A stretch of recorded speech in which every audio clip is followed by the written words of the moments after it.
Well, I have moved from the personal to the political. At least there's some sort of a mixture now. And to start with, if anything is politically correct now, I am automatically against it. And I should have been for the last 20 years or whenever it first came into being.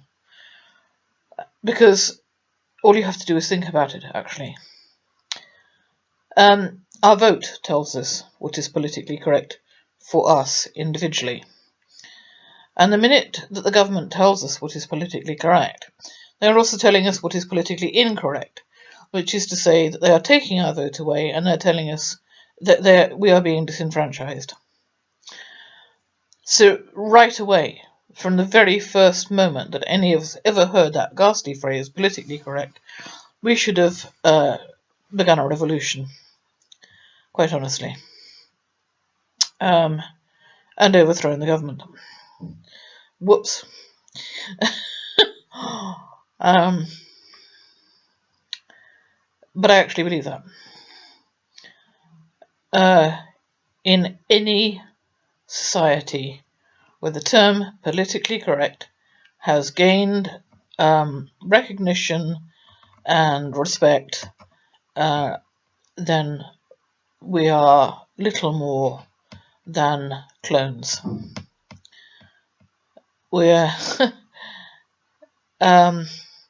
the last thing I want to do, yes, I have now listened to a little of David Icke. So the last thing I want to do is simply repeat what he's saying. But we're being turned into serfs in so many ways, or back into serfs, I should say. We have gained far too much power in the last, 100, 200 years. Actually, not much more than 100, really, is it? For the powers that be, they didn't ever want the ordinary person to have any kind of individuality or power or say in what went on. And blow me down, people became free, more or less. They're rapidly working to overturn that now. And as I say, the first thing they did was to take away our vote. And we didn't even notice. Politically correct equals what the government says it should be. So I've made no secret of the fact that I have, for a number of years, lived a lesbian life. But I don't approve of the word homophobic. A phobia is an irrational fear. We've lost freedom of speech. If you don't like homosexuals, you have the right to not like them. If you don't like heterosexuals, you have the right to not like them. And so on and so forth. What you actually do about it is another matter entirely. If you go around attacking people because you don't like them, then yes, the law, of course, should step in. If you physically attack people just because you don't like their sexual habits,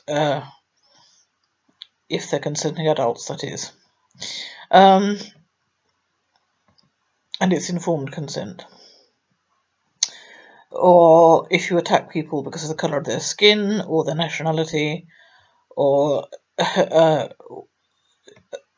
all except in self-defence, then yes, the laws should step in.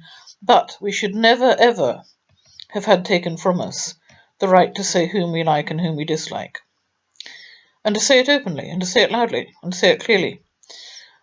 And if other people disagree with this, then they have the right to say that too, and that is what is called debate, or used to be called debate. Now it's called hate speech. But the government is really selective about what it designates hate speech. For example, okay, here I go.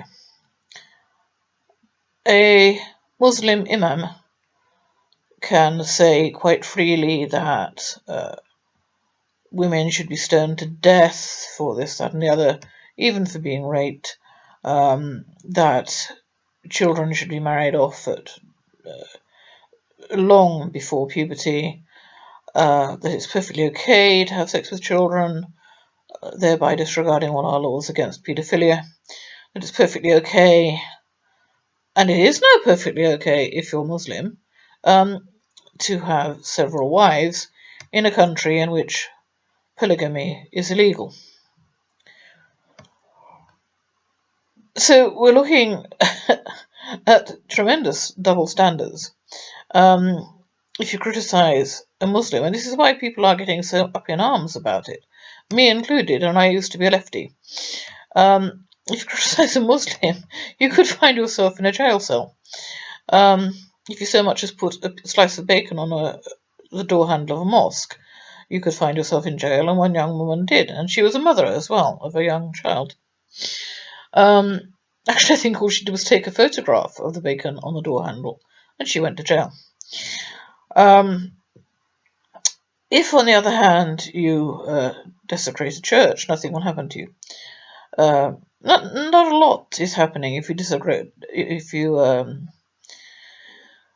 vandalize synagogues. Now, here I am going against the prevailing opinion, which unfortunately is once again that Jews are responsible for all the world's ills, and Israel in particular. I don't agree with that. Probably because I'm the daughter of a Nazi, and I feel a sort of residual inherited guilt, and feel that Jews should be defended at all costs, although I do not like the idea that they consider themselves the chosen people. I don't believe there is a chosen people, any such thing as a chosen people.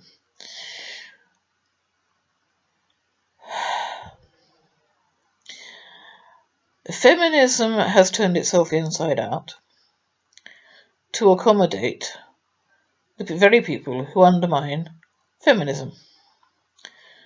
It's turned itself inside out to accommodate every kind of misogyny, including and especially the Islamic variety of misogyny, whereby, as I say, little girls' genitals are cut off, but that's purely cultural, so it's okay. I'm beginning to sound a bit like Pat Condell here, and I don't want to do that either.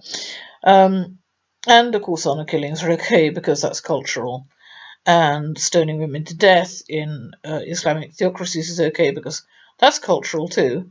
Oh dear, I do sound like Pat Condell. Hate speech is very, very, very selective. In other words, if we hate these crimes against humanity, and in particular these crimes against women and children, we are now the criminals. That is political correctness. But if people hate Christians and Jews, that's perfectly okay. Or any other religion on the planet except for Islam. We have lost our vote, we have lost free speech, we have lost all the values we used to hold dear. And it wasn't just the Americans who had these values. After all, they took their constitution from our Magna Carta, which unfortunately no longer exists in any real shape or form, or very, very, very little of it.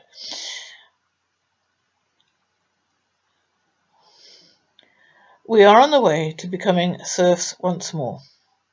And what is more, most of us not only don't mind, but we are clapping it and cheering it and bringing it on.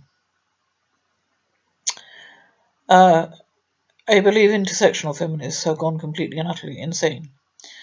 And I have been a feminist since I was 8, which is a bloody long time now.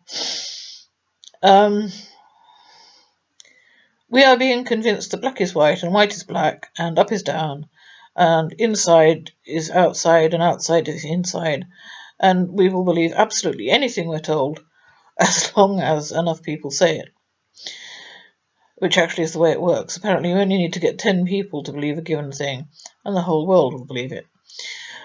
Actually, I've experienced this myself. I've been on the receiving end.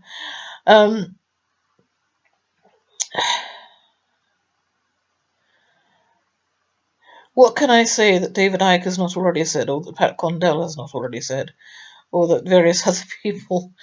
Actually, of rather different political persuasions.